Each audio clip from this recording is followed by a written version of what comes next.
तो hello dear friends, कैसे हो आप सभी। आज इस वीडियो में आपको क्लास 10th हिस्ट्री का हरियाणा बोर्ड का जो न्यू सिलेबस लगा था उसका जो पार्ट नंबर 6 रहेगा, भारत पर विदेशी आक्रमण, उसके मैं आज इस वीडियो में आपको एमसीक्यू क्वेश्चन जितने भी रहेंगे वो इस वीडियो में आपको कंप्लीट करवाने वाला हूं। और आपके बोर्ड एग्जाम के व्यू से बहुत इंपॉर्टेंट क्वेश्चन रहने वाले हैं इस पार्ट के, तो इस वीडियो को एंड तक जरूर देखिएगा। तो हमारा फर्स्ट क्वेश्चन क्या है डियर फ्रेंड्स, विदेशी आक्रमणकारी कौन थे। तो ऑप्शन आपके पास ये रहेगा, यूनानी, सैंक शक और कुषाण, उपयुक्त सभी। तो इसमें क्या हो जाएगा, आपका ऑप्शन नंबर डी हो जाएगा। ये चारों के चारों क्या थे इसमें डियर फ्रेंड्स, आपके विदेशी आक्रमणकारी थे, भारत पर इन्होंने आक्रमण किया था और शासन किया था। ठीक है, क्वेश्चन नंबर सेकंड क्या है, विदेशी आक्रमण का उद्देश्य क्या था, मतलब विदेशियों ने जो आक्रमण किया था भारत पर वो क्या था।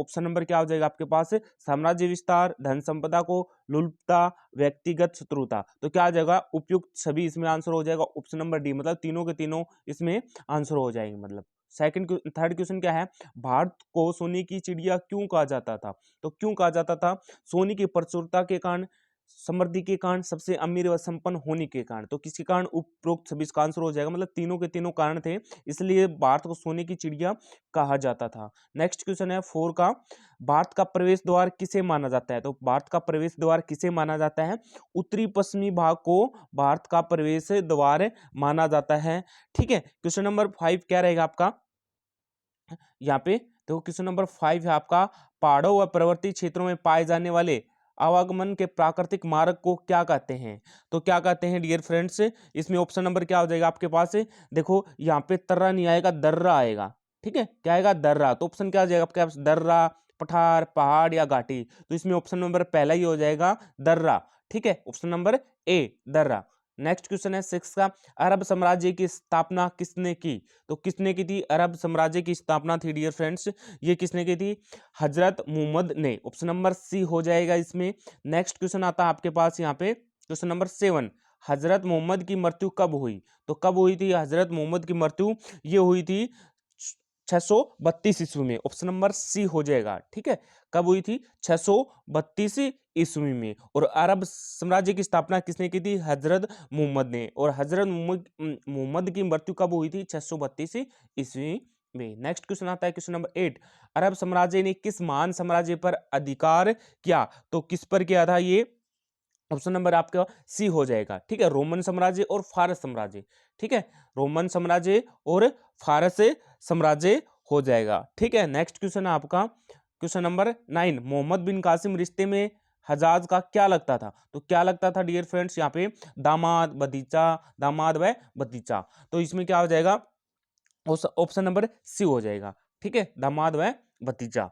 ठीक है, नेक्स्ट क्वेश्चन है 10 का क्या रहेगा, मोहम्मद बिन कासिम ने सिंध पर आक्रमण कब किया। तो कब किया था, 1717 ईस्वी में, 1715 ईस्वी में, 1712 ईस्वी में और 1713 ईस्वी में। तो कब किया था ये, 1712 ईस्वी में आएगा। ठीक है, 1712 साल लिख रखा है यहाँ पे, तो 1712 ईस्वी में। ठीक है, ये इसका आंसर हो जाएगा option number C. Next question है क्वेश्चन नंबर 11, सिंध के राजा दाहिर की पत्नी ने किले के भीतर से कितने हजार सैनिकों के साथ अरबों पर हमला बोला। मतलब जो सिंध का राजा था, दाहिर की पत्नी ने किले के अंदर से कितने हजार सैनिकों के साथ क्या किया, अरबों पर हमला बोला था। तो कितने के साथ बोला था ये, 15,000। ठीक है, 15,000 सैनिकों के साथ क्या किया था, हमला बोला था। नेक्स्ट क्वेश्चन आता है 12 का, राजा दाहिर की पुत्रियों के नाम बताइए। तो राजा दाहिर की पुत्रियों के नाम क्या हो जाएगा इसमें, सूर्या देवी और परमल देवी। ऑप्शन नंबर सी हो जाएगा, ए और बी दोनों। ठीक है, क्या राजा दाहिर की पत्नी पुत्रियों के नाम क्या थे, सूर्या देवी और परमल देवी। ठीक है, नेक्स्ट क्वेश्चन आता है क्वेश्चन नंबर 13, अरबों को सिंध पर विजय पाने में कितने वर्ष लगे।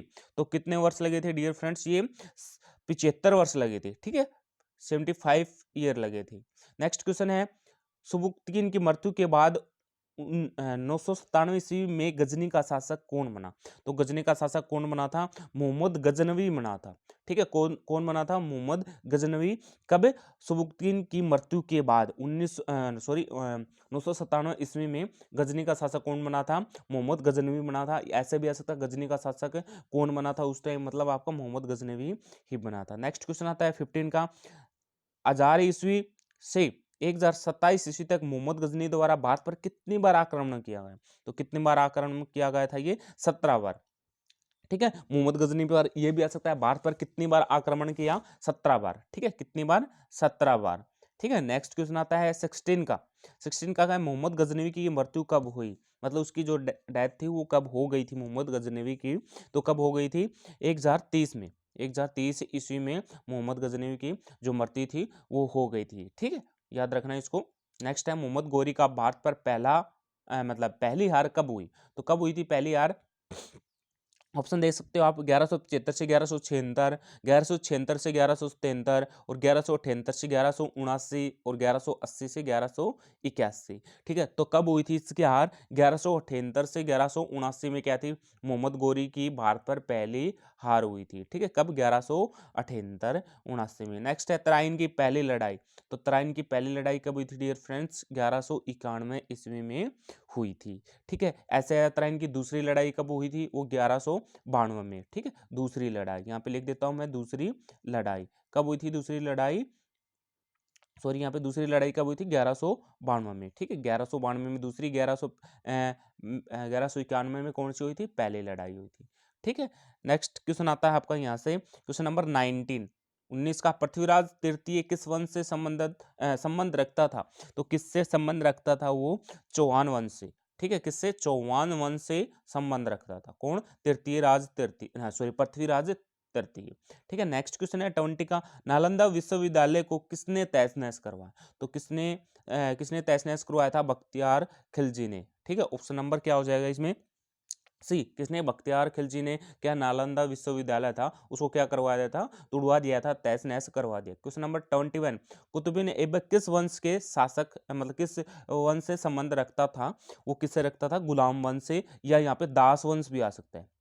ठीक है, किससे? गुलाम वंश या दास वंश भी आ सकता है। ठीक है, गुलाम मतलब किसी का गुलाम होना, दास भी मतलब वही गुलाम होना। ठीक है, ये भी आ सकता है। क्वेश्चन नंबर 22 क्या है? यहाँ पे क्या रहेगा 22 का? दिल्ली सल्तनत का प्रतिरोध करने वाले में किस किस जाति के सुल्तान शामिल थे? तो किस किस जाति के सुल्तान शामिल थे इसमें? देखो, राजपूत, मेवे, मंडार या उपयुक्त सभी। तो इसमें क्या हो जाएगा? ऑप्शन नंबर आपके पास डी हो जाएगा, उपयुक्त सभी। मतलब तीनों के तीनों जो जाति के जो सुल्तान थे वो शामिल थे। ठीक है, दिल्ली सल्तनत का जो सल्तनत थी उसका प्रतिरोध करने के लिए। नेक्स्ट है चंगेज खां किस जाति से संबंध रखता था? तो किससे रखता था चंगेज खां? वो रखता था आपका खाना बदोश। ठीक है, चंगेज खां किससे रखता था? खाना बदोश से रखता था क्या? जाति से संबंध। ठीक है, नेक्स्ट क्वेश्चन आपका यहाँ से आता है 24 का। 24 का क्या है? मंगोलों ने भारत पर किस शताब्दी में आक्रमण किया? तो किसमें? 13वीं और 12वीं शताब्दी में आक्रमण किया था। किसने? मंगोलों ने भारत पर। नेक्स्ट क्वेश्चन आता है 25 का। 25 का संबंध ये क्या दे रखा है? समरकंद के शासक तैमूरलंग ने भारत पर कब आक्रमण किया? तो कब आक्रमण किया था ये? 1398 ईस्वी में। कब किया था? 1398 ईस्वी में किया था मतलब उस पे भारत पर आक्रमण कर दिया था समरकंद के जो शासक था तैमूरलंग, उसने। ठीक है, नेक्स्ट क्वेश्चन आता है 26 का। बाबर द्वारा कौन कौन से युद्ध लड़े गए? तो बाबर द्वारा कौन कौन से युद्ध लड़े गए? ये तीनों के तीनों युद्ध लड़े गए। ठीक है, बाबर के द्वारा। यहाँ पे पानीपत का युद्ध कब हुआ था? पानीपत का युद्ध पहला 1500 कब हुआ था? 26 में हुआ था। द्वितीय युद्ध हुआ था पानीपत का 1556 में हुआ था, और तृतीय कब हुआ था? 1761 में हुआ था। ये जरूर याद करना है। पानीपत का पहला युद्ध मैं लिख देता हूँ, पहला युद्ध पहला कब हुआ था? 1526 में। ठीक है, दूसरा कब हुआ था? पानीपत का दूसरा युद्ध 1556 में। ठीक है, और तीसरा कब हुआ था? ये हुआ था 1761 में। ठीक है, तीनों के तीनों याद आपको रखने हैं 1761 ईस्वी में। ठीक है, नेक्स्ट क्वेश्चन आता है आपका 27 का। करनाल का युद्ध कब हुआ? तो करनाल का युद्ध कब हुआ था? ये मोस्ट इंपोर्टेंट क्वेश्चन है। ये आपके आगे कॉम्पिटिटिव एग्जाम में भी क्वेश्चन आते हैं। तो करनाल का युद्ध कब हुआ था? वैसे 1739 को हुआ था। देखो 1739 को तो दे रखा है, 1739 को था, बट इसमें जो डेट है वो चेंज दे रखी है। तो कब हुआ था ये?